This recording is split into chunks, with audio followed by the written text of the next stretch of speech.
형상대로 지으신 인간들이 하나님과 더불어 함께하기를 거절하고 그리고 죄악을 선택한 순간부터 인간을 다시 구원하시기 위한 하나님의 구원 계획이 시작되었습니다. 인간들을 사랑하시는 하나님은 그들을 죄악 가운데 영원히 죽게 내버려 두지 아니하시고요. 하나님 자신이 친히 인간이 되어 우리의 죄를 대신 지시고 십자가에서 죽으심으로 우리를 구원하셨습니다. 이 놀라운 구원의 사역의 시작이 바로 성탄절입니다. 하나님의 아들이신 성자 예수님께서 이 땅에 인간으로 오신 이 사건을 우리는 신학적으로 성육신, 인카네이션이라고 부릅니다. 수많은 기적들이 성경에 기록되어져 있습니다. 거기에는 우리가 사실은 어떤 이들은 믿을 수 없다 말하는 그런 기적들도 있겠죠. 그런데 그 어떤 기적보다 더 놀라운 기적은 바로 이 하나님께서 인간이 되셔서 우리 가운데 오셨다라는 바로 이 성탄의 기적입니다. 성탄절이 우리에게 기쁨이고 축제이고 감사인 것은 바로 이 날을 통하여 우리가 하나님과 더불어 함께 살아가게 되었다라는 사실에 있습니다. 우리는 오늘 이 시간 이 두 주에 걸쳐서 다시 한번 이 성탄의 의미를 되새김으로써 주님의 오심을 갈망하고 또 열망하는 그런 마음들이 우리 안에 시작되기를 주의 이름으로 축원합니다. 어린 시절 교회 성탄절은 가장 큰 교회의 절기였습니다. 사실은 부활절과 추수감사절보다 대부분의 교회들은 성탄절을 더 중요하게 여기고 그리고 성탄의 마음을 쏟곤 했습니다. 교회를 다니든 다니지 않든 어디 가든 성탄의 분위기가 흘러 넘쳤죠. 교회와 성도들은 마음을 다하여 성탄을 준비했습니다. 손수 나무를 베어 추리를 만들었죠. 지금이야 그렇게 하면 큰일 나지만 저희들 어렸을 때야 산에 가서 나무 베어서 성탄 추리 만드는 거는 그렇게 큰 문제가 아니었습니다. 그리고 함께 모여 성탄 추리를 장식을 했죠. 누군가에 보낼 성탄 카드를 설레는 마음으로 적었고요. 그리고 또 저녁마다 교회에 모여 성탄 2부 행사를 준비했습니다. 왜 교회는 성탄절을 이렇게 열정적으로 준비하고 드리기에 힘썼을까요? 예수님이 오셨다는 이 사실이 우리에게 도대체 뭐가 그리 중요한 것일까요? 예수님의 오심은 그저 단 한 사람의 태어남이 아니에요. 주님의 오심은 온 인류를 위한, 인간을 위한 구원의 시작임을 믿으시기를 바랍니다. 예수님께서 이 땅에 오심으로써 비로소 여러분들 죄로 인하여 멸망당할 수밖에 없는 우리의 인간들이 구원받는 놀라운 구원의 역사가 시작된 것이죠. 죄인된 우리가 하나님의 자녀가 되고 죽을 수밖에 없는 우리가 영생의 복을 얻게 된 이유가 여기에 있습니다. 우리가 오늘 읽은 본문 21절을 제가 다시 한번 읽어보겠습니다. 아들을 낳으리니 이름을 예수라 하라. 이는 그가 자기 백성을 그들의 죄에서 구원할 자이심이라 하니라. 사실 이 이야기의 배경은 우리 대부분이 다 아는 얘기입니다. 가장 많이 성탄절이면 하는 이야기이기도 하죠. 이 구절의 배경은 이러합니다. 예수님의 육신적 어머니 마리아와 그리고 그의 육신적 아버지 요셉은 정혼한 사이였습니다. 그런데 그들이 결혼을 해서 동거하기 전에 마리아가 잉태했다라는 소식을 요셉이 듣게 됩니다. 마태복음 1장 18절을 보면 성경 분명히 기록하고 있죠. 그 잉태된 아이는 사실은 성령으로 잉태낸 자라. 그러니까 하나님께서 하나님의 기적으로 처녀 마리아의 몸에 예수님을 잉태케 하셨습니다. 하지만 이 이야기를 알지 못하는 요셉은 어떠했을까요? 그런 이야기를 들었을 때 그의 마음은 어떠했을까요? 자신은 마리아와 밤을 보낸 적이 없는데 그 마리아가 잉태했다라는 것이죠. 그것은 분명히 그 마리아가 부정을 저질렀다는 이야기였을 겁니다. 당시 율법은 처녀가 부정을 저질러서 아이를 갖게 되면 돌로 쳐서 죽이도록 되어져 있었습니다. 지금은 상상할 수 없는 이야기지만요. 2000년 전 율법이라는 것이 모든 사람들의 삶을 속박하던 시대에 이것은 그렇게 대단한 일, 놀라운 일도 아닙니다. 왜냐하면 지금도 이슬람권에서는 일어나는 일이기 때문에 그러합니다.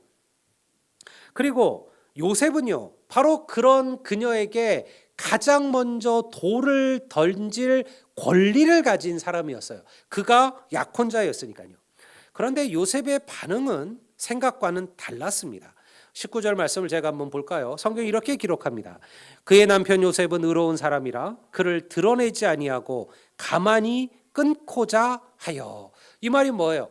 요셉이 조용하게 이 약혼 관계를 파혼하려고 했다라는 것이죠. 요셉은요, 마리아를 궁휼히 여겼습니다.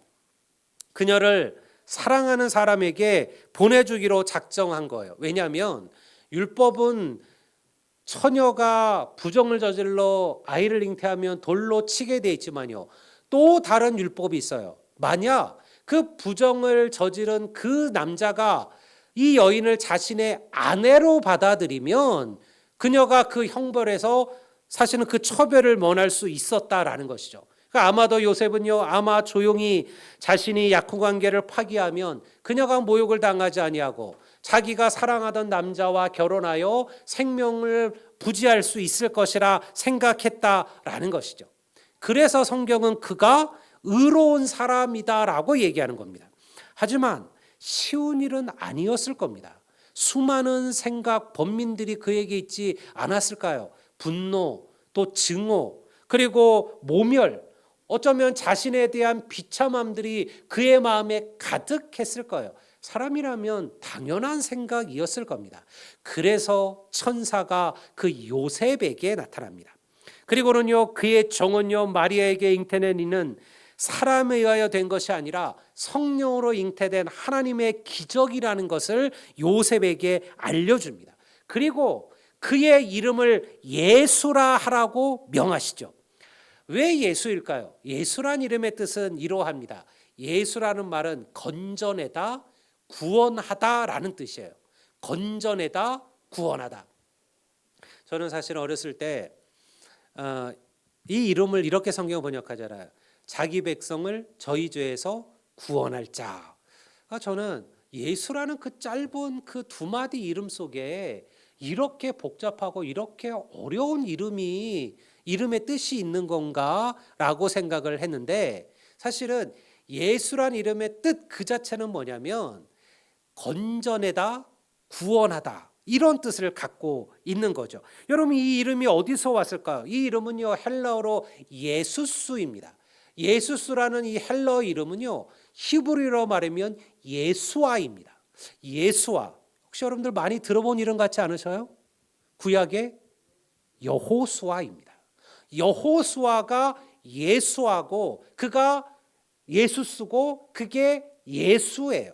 그러니까 예수라는 이름 자체가 바로 구원하다, 건져내다, 바로 여호수아라는 이름에서 시작되었다는 거예요.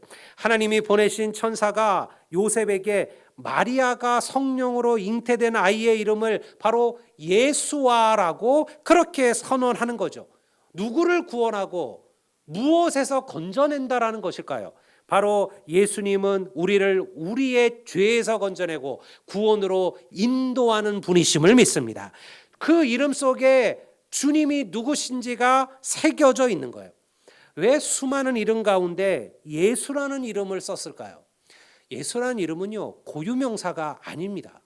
그 이전에 한 번도 쓰이지 않았던 이름이 아니라 사실은 그 2000년 전 예수님 시대에 가장 흔하게 쓰여졌던 이름이 사실은 예수예요. 수많은 이들이 자신의 자녀들에게 예수라는 이름을 붙였어요. 이 아이의 삶은 구원되기를, 이 아이의 삶은 건져내기를, 이 아이의 삶은 모든 환난과 시련과 지금 받고 있는 이 모든 가난에서 건짐을 받기를, 구원되기를, 그런 마음으로 부모들이 자신의 아이에게 예수라는 이름을 붙인 것이죠. 우리는 구약에서 왜 모세의 후계자가 여호수아인지를 기억해야 돼요. 모세는요, 율법을 대변하는 사람입니다. 하지만 알고 있는 것처럼 모세는요, 하나님이 약속하신 축복의 땅, 약속의 땅, 가나안 땅에 들어갑니까? 못 갑니까? 못 가요.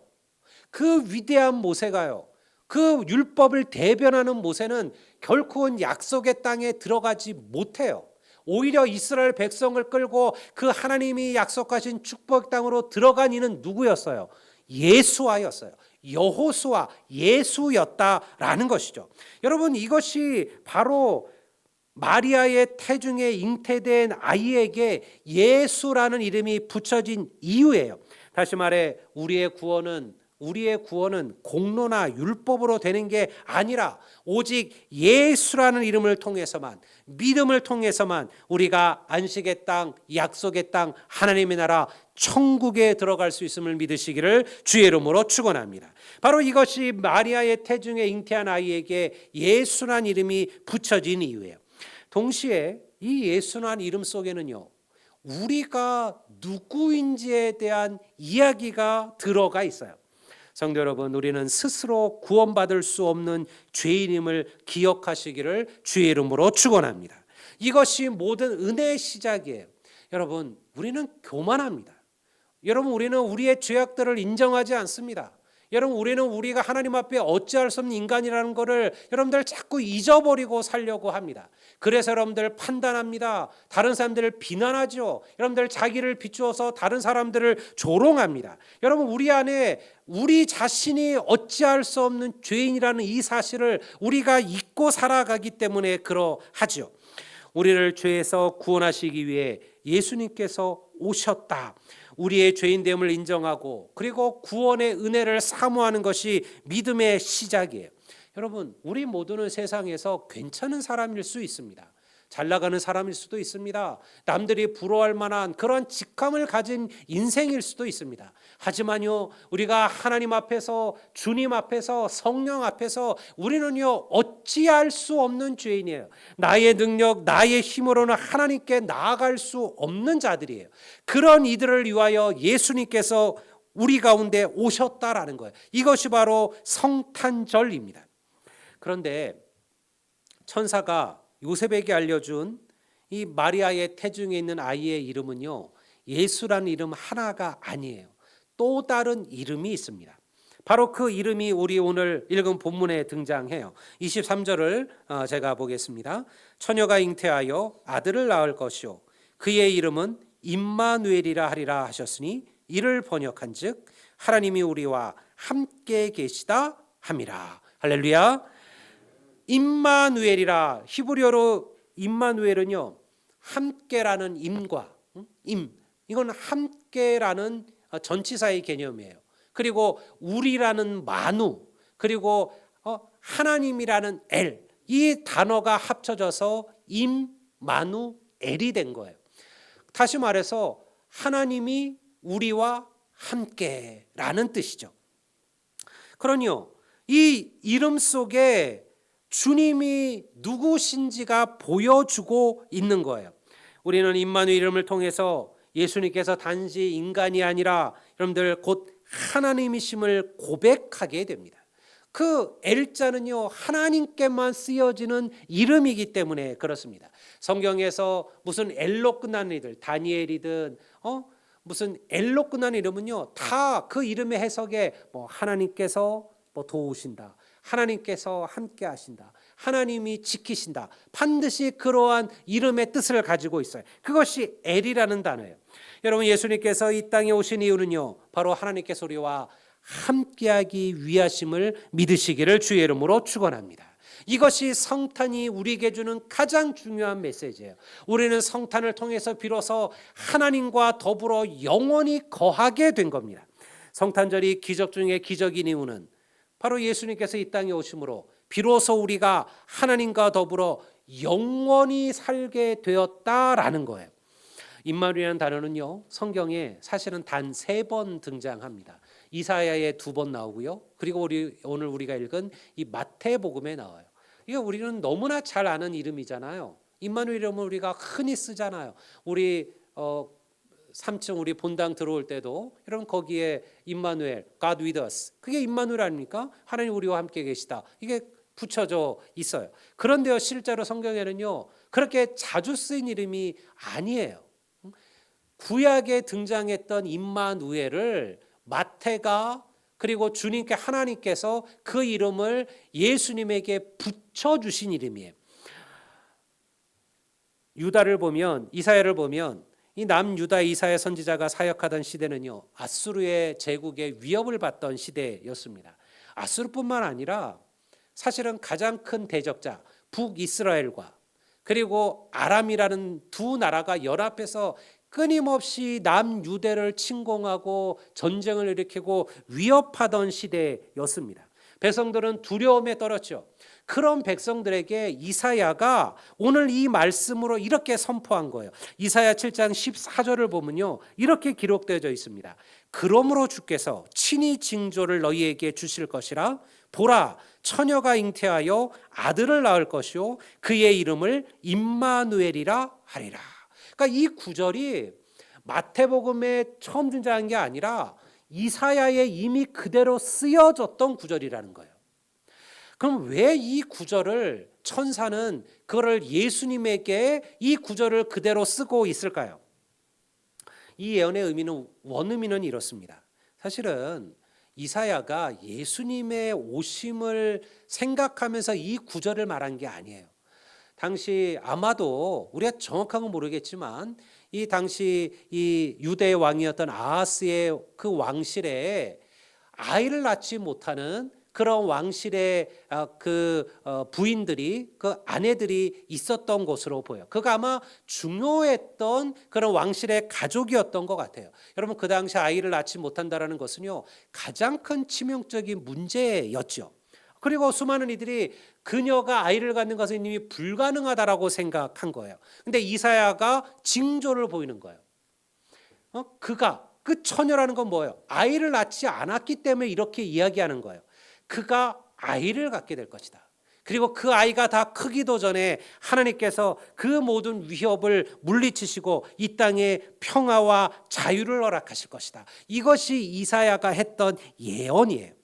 여러분, 이 예언을 통하여 천사는요, 이 예언을 예수님의 수태고지 속에 이 예언을 선포한 거예요. 다시 말해서 동정녀의 몸에서 태어나실 그 예수, 그 구세주께서 영원히 우리와 함께 하실 것이고 그리고 우리에게 영원한 안식과 복락을 주실 것이라는 것을 말씀하시는 것이죠. 성도 여러분, 오늘 이곳에 나의 가정에 내가 살아가는 삶의 자리자리마다 살아계신 하나님이 우리와 함께하고 계심을 믿으시기를 주의 이름으로 축원합니다. 하나님이 우리와 함께 하시라는 말씀보다 더 놀라운 축복이 어디에 있을까요? 이 말이 당시 이스라엘 백성들에게는 어떤 위로였을까요? 나라는 로마의 식민지로 전락했습니다. 권력자들과 가진 자들은 가난한 백성들을 탄압했습니다. 일반 백성들은요 하루 한 끼 먹는 것도 쉽지 않았습니다. 여러분, 이스라엘은 마치 모든 이들에게 백성들은 잊혀져 버린 것 같았어요.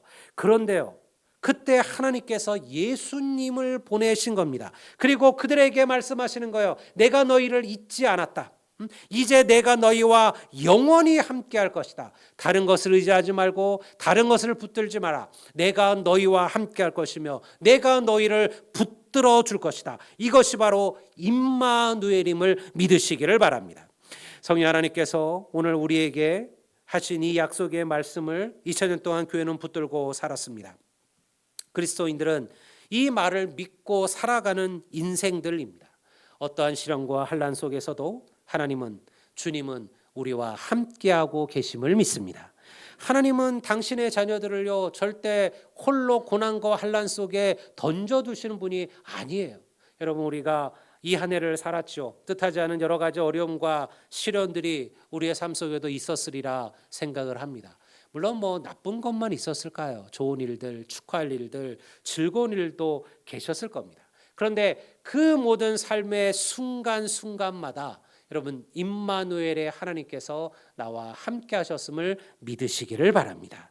여러분 그것이 바로 올해도 내년도 우리의 평생 붙들고 살아갈 우리의 믿음의 근거라는 것이에요.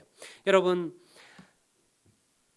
이것이 바로 성탄입니다. 성탄은 하나님께서 우리와 함께 하셨듯이 우리도 세상과 함께하는 시간입니다. 여러분의 주위에 여러분의 작은 손길을 기다리는 분들이 계실 겁니다. 여러분 어떠한 인생에 모진 눈보라가 몰려온다 할지라도 임마누엘의 하나님을 기억하시기를 소망합니다. 그 모든 순간 하나님께서 우리와 함께 하실 겁니다. 저는 참 한 해가 이렇게 빨리빨리 지나가는지 정말로 돌아보면 순식간이에요. 아마 모든 분들이 그렇게 생각하실 겁니다. 우리의 시간이 하루하루 흘러갈수록 우리 특별히 실버구역들을 보면서 더 그런 마음을 갖게 돼요. 정말 예배를 오시고 싶고 하나님께 예배하고 싶고 성도들을 보고 싶은데 이제 육신의 연약함으로 약함으로 걷는 것이 쉽지 않아지게 되지요. 그래서 때로는 예배를 참여하지 못하실 때가 있습니다. 그러나 그것이 여러분들 그들만의 이야기일까요? 언젠가 우리 모두가 거쳐가야 할 삶의 이야기이기도 합니다. 그러니 여러분 아직 주를 위하여 충성하고 아직 주를 위하여 헌신하고 아직 주를 위하여 할 수 있을 때 여러분 우리의 헌신 우리의 최선을 다하시기를 주의 이름으로 축원합니다. 제가 지난주에 여러분들 쓰셨던 그 사역 지원서를 이렇게 좀 봤어요. 이게 좀 봤는데 아주 뭐 또 여러분들이 귀하게 헌신해 주시고 제가 너무 화장실 얘기를 해서 그런지 화장실을 엄청 많이 신청하셨어요. 화장실 아주 차고 넘칩니다. 근데 여러분들 신청만 하지 마시고 꼭 하시되 여러분들 누구나 자기가 좋아하고 하고 싶어하는 것들이 있어요.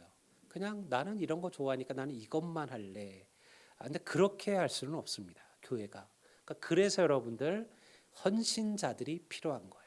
그리고 그런 이들을 귀히 여기시고 사랑하시고 존중하셔야 됩니다. 교회가 내가 하지 못하는 낮은 일들을 내가 하지 못하는 섬김을 내가 하지 못하는 그러한 베품을 하는 이들을 우리가 사랑하고 감사의 마음을 표현하고 그리고 주님 나도 그렇게 될 수 있기를 나도 섬기는 자가 나도 낮아지는 자가 나도 베푸는 자가 될 수 있기를 여러분 그렇게 사모하는 것이 우리의 마음이에요. 그렇게 해서 우리가 나가는 거예요. 여러분 이것이 임마누엘입니다. 이것이 하나님이 우리와 함께 하심을 기억하고 나도 누군가를 위하여 이 사랑을 전하고 베푸는 것이에요. 여러분 예수 그리스도의 오심이 우리 모두의 소망이요 갈망이 되시기를 주의 이름으로 축원합니다. 여러분 아무리 사랑하는 이도 영원히 함께 있을 수는 없습니다. 그러나 하나님은 가능하십니다.